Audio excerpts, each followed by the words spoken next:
lortu genuen, uste dute klubak, zaletuek, dana jokalariak, azkenean talde baten zuzendaritzan zaudenean, garaipen asko lortzen baituzu beti da jokalariengatik, klubarengatik, jendearengatik, eta danok azken urte hauetan, partiduak pilatzen zoaz, eta zenbat eta partidu gehiago jokatu, aukera gehiago dauzkazu, zifra horretara llegatzeko, eta zenbaki bat bakarrik da horren atzetik, ez, eta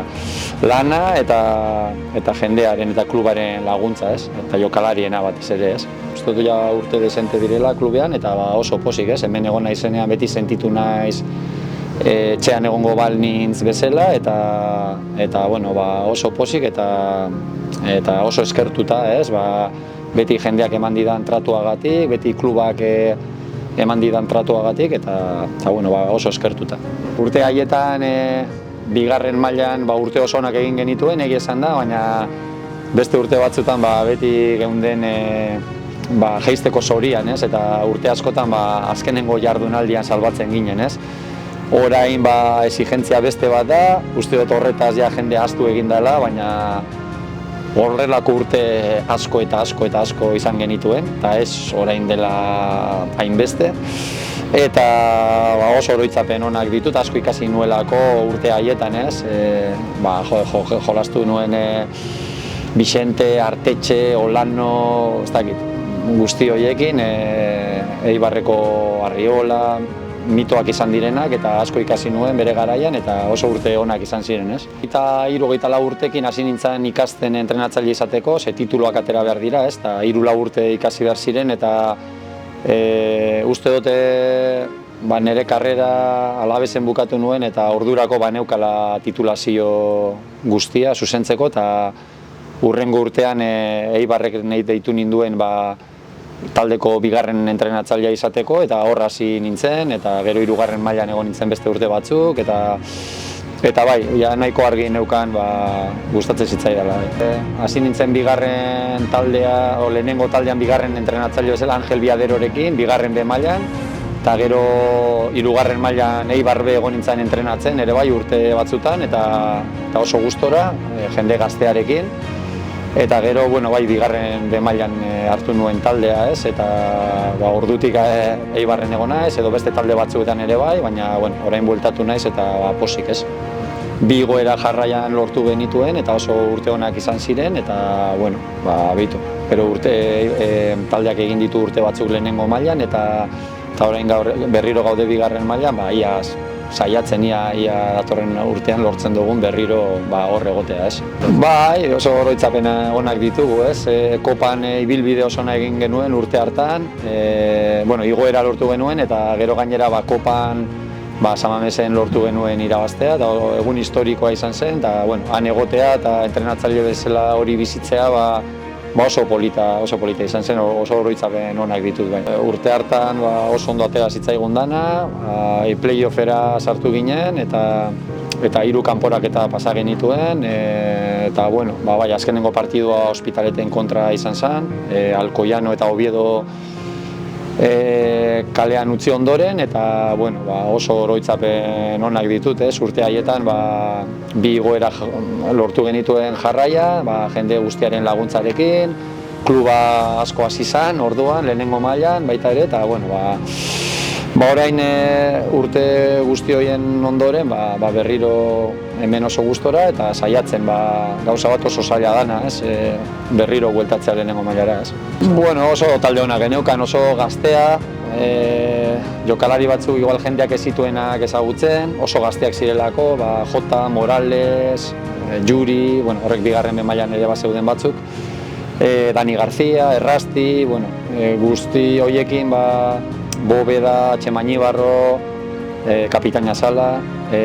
guzti horiekin bigarren B mailatik lehenengo mailara egin genuen ibilbidea, eta gero lehenengo mailan ere horiekin jokatzen genuen, eta oso oroitzapen onak ditut urte haiek oso politak izan zirela. Igoerako partidua izan zen, gogoratzen dut ez genuela partidu ona egin, uste dut Alavesek partidu hartan gehiago merezi izan zuela, baina irabazi genuen, eta gero 2 partidu, oraindik uste dut 2 partidu falta zirela, eta sobran sobrarekin igo ginen, ez, gaur egun hori oso zaila da, eta, bueno, gogoratzen dut, puntu gutxirekin edo 72 punturekin igo ginela, eta bueno, pasadan urtean gehiago behar ziren, eta urten ere ematen du gehiago beharko zirela, ez, baina egia da oso oroitzapen onak. Bai, gogoratzen dut Javi Larak sartu zuela gola, Realaren kontra lehenengo partiduan, eta 11koa ere buruan daukat, gutxi gora bera, bigarren B mailan geneukan talde berdinarekin jokatu genuelako. Javi Larak kenduta, uste dut beste guztiak bigarren B mailako jokalariak zirela, 2 urte lehenago, eta bueno, horrek asko esan nahi du baita ere, nola hasi ziren jokalari gazte haiek, bere garaian, eta orain batzuk lehenengo mailan ikusten ditugunak, Penean zenbat eta urte gehiago entrenatzen, garaipen gehiago, porrot gehiago, disgustu gehiago, egun polit gehiago, zenbat eta urte gehiago entrenatu, esperientziak pilatzen zoaz, eta onja leku desentetan egon naiz, eta urteak gora doaz bebai. Eta, bueno,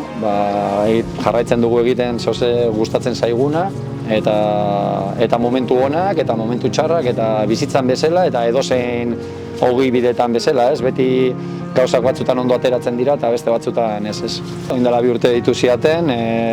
azkenean orain dagoen direktibak eta ointaldea zuzentzen dutenak betiko lagunak edo betiko ezagunak dira, deitu zidaten, eta bueno, atletiketik netorren, egia da urte oso politak bizi izan dituela atletiken, baina bueno, azkenean lagunek edo etxekoak deitzen dizutenean, behar hori sentitu nuen berriro etxera bueltatzeko, eta bueno, oso pozik ez, pasadan urtean pena bat izan zen, eta urte hor gaude berriro borrokan, eta zaila izango da, eta saiatu behar gara berriro ez. Bai, amaiera oso krudela azkenengo partiduen, eta bueno, nahiz eta 80 puntu lortu eta marka guztiak hautzi, esan nahikoa izan, eta bueno, aurten hor gaude berriro ez, saiatzen, martxoan gaude eta hor gaude goiko postuetan, baina beste talde indartsu batzuk ere hor daude, eta bukaerara arte egon beharko gara pasadan urtean bezala, leian, eta ia suertea daukagun aurten. Jokalari bezala, ez dakit zenbat partidu jokatu nituen, baina 200 baino gehiago behar bada Ipurua, bueno, Eibarrekin, gero zuzendu ditut beste 200 beba, Ipuruan lehenengo mailan egon zan urteetan mendik zeramanean taldea beti joaten nintzen partiduak ikusten, nire bazkide karnetarekin. Orduan Ipurua da niretzat etxea bezala, askotan jokatu dudalako Ipuruan, askotan egon naizelako aulkian, eta askotan egon naizelako armailetan bebai animatzen ni entrenatzailea ez nintzanean, eta leku oso berezi bat. Uste dute daukagun saletuak, daukagun ambientea etxean, oso leku berezia da, zelaia ere txikitxoa izanagatik oso gozoa da, bai partiduak ikusteko, bai jokatzeko, bai ez dakit ere gero gainera herri txiki bat da, eta herri txiki horrek lortu du lehenengo mailan egotea, eta hori oso zaila da, eta bueno, danari esker izan da, eta urte oso politak bizi izan ditugu, eta